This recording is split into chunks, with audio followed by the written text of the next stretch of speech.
Hello बच्चों, let's see the question. The question says increasing tendency for SN1 and SN2 reaction is first we have given CH3 CH2 CH2 CH2 Cl. Second we have given CH3 CH2 CH Cl CH3. Third we have given CH3 CH CH2 CH3 Cl, and fourth we have given trimethyl carbon Cl. Option A, SN1 reactivity order is 1 less than 3 less than 2 less than 4. Option B, SN2 reactivity is 4 less than 2 less than 3 less than 1. Option C, both A and B both are correct, and option D both incorrect. हमें SN1 और SN2 के लिए बताना है कि दोनों statement correct हैं या नहीं। तो सबसे पहले हम बात करते हैं about the key concept,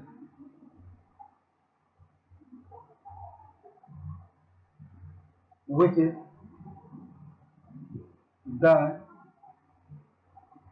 stability order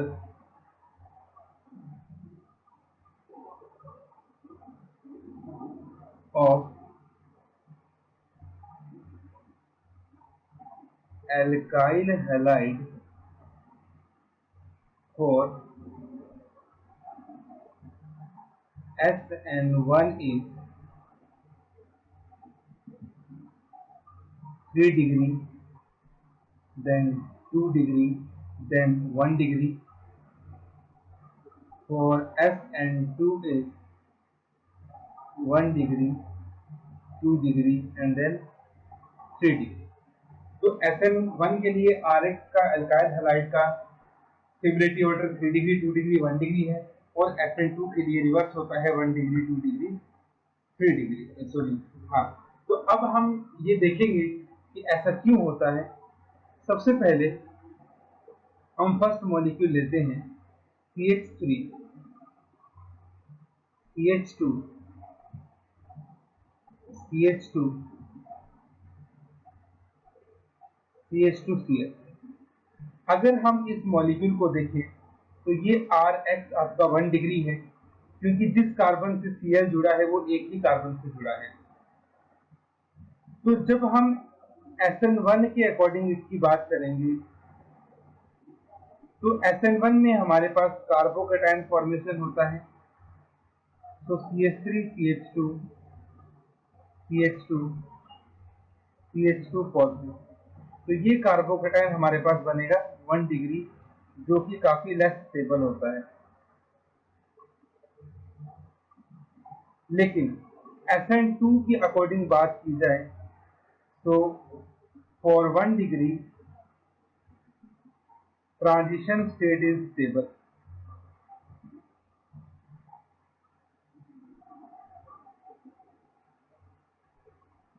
तो SN1 के अकॉर्डिंग ये बहुत कम स्टेबल होगा, लेकिन SN2 के अकॉर्डिंग ये स्टेबल होगा। अब हम बात करते हैं सेकेंड मॉलिक्यूल की, CH3 CH2 CH Cl CH3।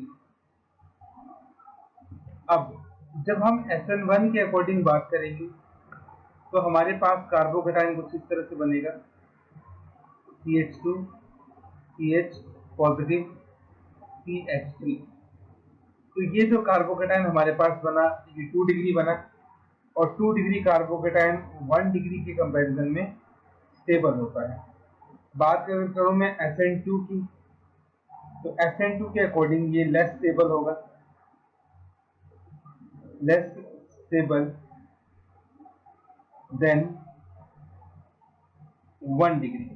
ऊपर जो कंपाउंड दिया गया है जो हमने फर्स्ट नंबर पे पढ़ा उसके अकॉर्डिंग ये लेस स्टेबल होगा, क्योंकि 2 डिग्री की ट्रांजिशन स्टेट कम स्टेबल होती है एज कम्पेयर टू 1 डिग्री। अब हम बात करते हैं थर्ड मॉलिक्यूल की। तो थर्ड मॉलिक्यूल में हमारे पास है CH3 CH CH3 CH CH3 CH2Cl। अगर हम इस मॉलिक्यूल की SN1 के अकॉर्डिंग बात करें तो हमारे पास कार्बोकेटाइन कुछ इस तरह से बनेगा, CH CH3 CH2 पॉजिटिव। अब ये कार्बोकेटाइन हमारे पास 1 डिग्री है, तो again it will be less stable. For SN2 transition state is stable. Transition state is stable, but less stable than first due to steric hindrance.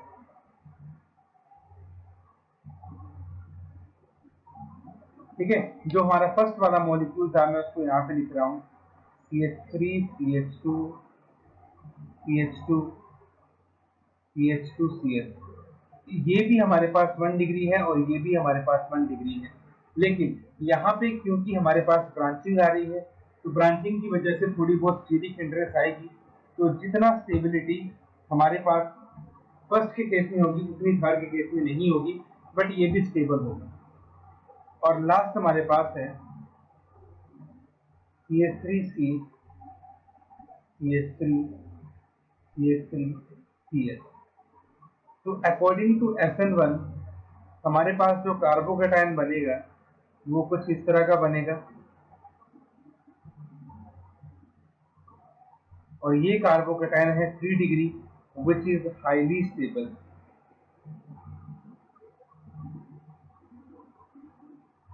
ठीक है, क्योंकि तीनों methyl का प्लस आई इफेक्ट होता है और प्लस आई कार्बोकेटाइन की stability को कम करता है, बट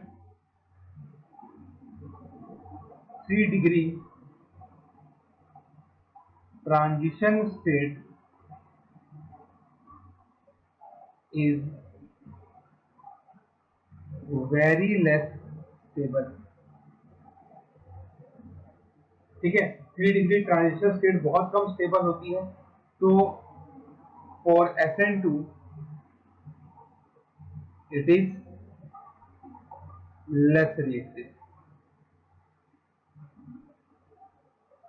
तो अगर अब हम अपने सभी एग्जाम्पल को देखें तो SN1 के लिए फोर्थ वाला सबसे ज्यादा रिएक्टिव होगा क्योंकि वो 3 डिग्री है, देन सेकंड वाला क्योंकि वो 2 डिग्री है, देन हमारे पास थर्ड वाला होगा क्योंकि SN1 के अकॉर्डिंग वहां पे आप देख सकते हैं थर्ड में हमारे पास एक तो लेस स्टेबल है 1 डिग्री, बट क्योंकि यहाँ इनका थोड़ा बहुत प्लस आई इफेक्ट लग जाएगा तो उसकी वजह से ये थोड़ा बहुत आपके पास स्टेबल बन जाएगा। तो थर्ड नंबर पे हमारे पास थर्ड वाला आएगा और सबसे कम स्टेबिलिटी होगी फर्स्ट वाले की।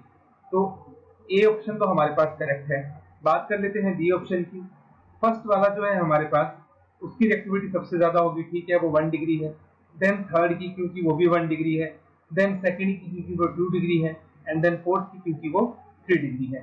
तो ऑप्शन नंबर ए और बी दोनों ही करेक्ट है, तो इसका मतलब ऑप्शन नंबर सी हमारे पास यहाँ पे करेक्ट ऑप्शन होगा, that A and B both are the correct. So this is the answer. Hope you understood it well. Best of luck. Thank you.